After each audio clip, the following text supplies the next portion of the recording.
Bienvenidos al segundo domingo después de Pentecostés, propio 5. Sígueme, dice Jesús. La respuesta: sí, te seguiré.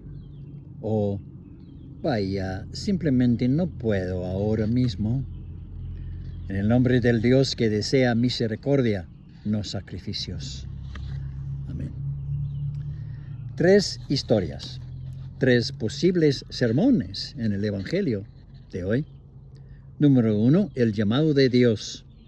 El llamado de Jesús a Mateo, que obtiene una respuesta inmediata de Mateo. Número 2, el llamado de ser humano. El llamado a Jesús por parte del jefe de la sinagoga, que obtiene una respuesta inmediata de Jesús. Y número 3, el llamado silencioso mediante el contacto físico por parte de una mujer desesperada que obtiene una respuesta instantánea antes incluso de que Jesús sea consciente de su propia respuesta.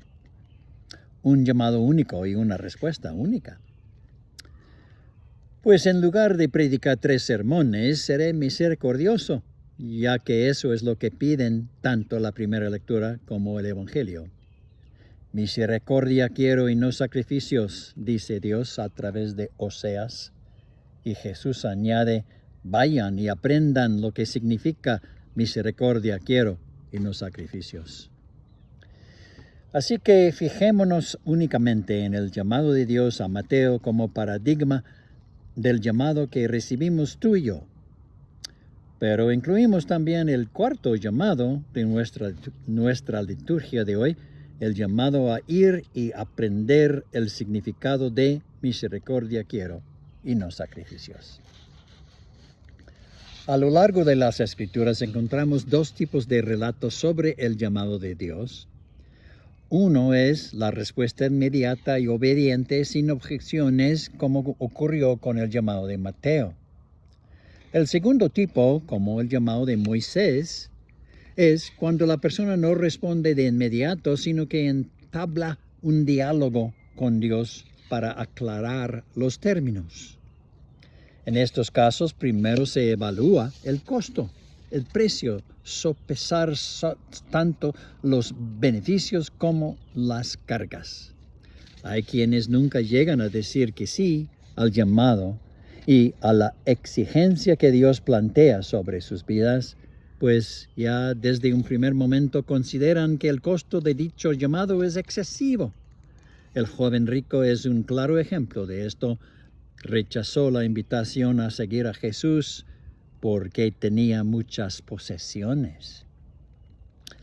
Jesús llama a Mateo, un hombre cuya posición social era inaceptable por recaudar impuestos indirectamente para Roma. Mateo recaudaba tributos para Herodes, quien a su vez debía entregar una suma enorme a Roma para mantener su reinado títere. La gente sabía a dónde iba finalmente el dinero de sus impuestos y conocía la existencia de una tajada para Herodes, otra tajada para el propio recaudador y una más para el soldado romano que lo protegía al recaudador. Y la gente desconocía cuánto debía pagar hasta que el recaudador exigía un pago. Si surgían objeciones, el soldado romano llevaba la mano a la empuñadura de su espada enfundada, un gesto sencillo, pero ominoso. Quizás Mateo había cargado durante mucho tiempo con el peso de la culpa por su trabajo y había soportado las miradas de desprecio de aquellos a quienes exigía tributo. Eso por sí solo podría explicar por qué abandonó tan rápidamente su lucrativa profesión para seguir a Jesús. Pero también imagino yo a Mateo como un hombre mayor, poco apto para las duras tareas de un pescador de redes, faenar en barcas sin velas que requerían remo, izar y limpiar redes pesadas, destripar al pescado, etc. Y sospecho que era un hombre con educación formal, con una aptitud natural para los números. Es probable que la mayoría de los apóstoles no tuvieron una educación formal. Por último, sospecho que Mateo y Jesús probablemente se habrían cruzado en el camino a lo largo de los años, ya que el carpintero y su hijo habrían tenido que pagar impuestos a algún recaudador. Sospecho que la sensibilidad intuitiva de Jesús ya había descifrado a Mateo mucho antes del llamado que relata el Evangelio de hoy. También sospecho que Mateo ya había oído hablar de aquel hijo del carpintero que seguía un camino distinto al de su padre. Nótese además que no se nos habla de Mateo al principio del Evangelio, sino en este capítulo 9. Después de mucha experiencia de Jesús. Por cualquier razón que fuera, Mateo se levanta en ese mismo instante y sigue a Jesús. El hecho de que Mateo siga a Jesús implica que deja atrás su puesto de recaudación y abandona al soldado romano que estaba a su lado custodiando el dinero. Así pues, surge la pregunta habitual en una homilía: ¿qué tiene que ver conmigo el llamado de Mateo? Rara vez Dios llama a una persona a algo sin antes llamarla a apartarse de otra cosa.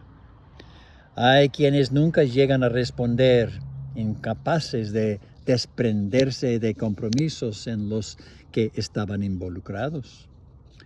Uno nunca puede alcanzar aquello que Dios tiene reservado para sí hasta que primero deja algo atrás. Pero, ¿qué decir de la palabra de Dios proclamada hoy a través del profeta Oseas? Misericordia quiero y no sacrificio ritual. ¿O acaso vayan y aprendan el significado de misericordia quiero y no sacrificio que Jesús nos manda a todos nosotros? Me parece claro que se trata de poner la obra de bondad antes de la práctica de la piedad. Cuidar de los pobres es misericordia, es bondad humana, no ritual. El ritual y la adoración cobran sentido cuando inspiran y dan forma a la misericordia y a la bondad. Y la misericordia y la bondad son bendecidas cuando se llevan al ritual y a la adoración como nuestra ofrenda semanal. Pero si no engendran bondad y misericordia, el ritual y la adoración quedan simplemente al mismo nivel de los sacrificios de animales. El Antiguo Testamento: quiero misericordia, no sacrificios rituales.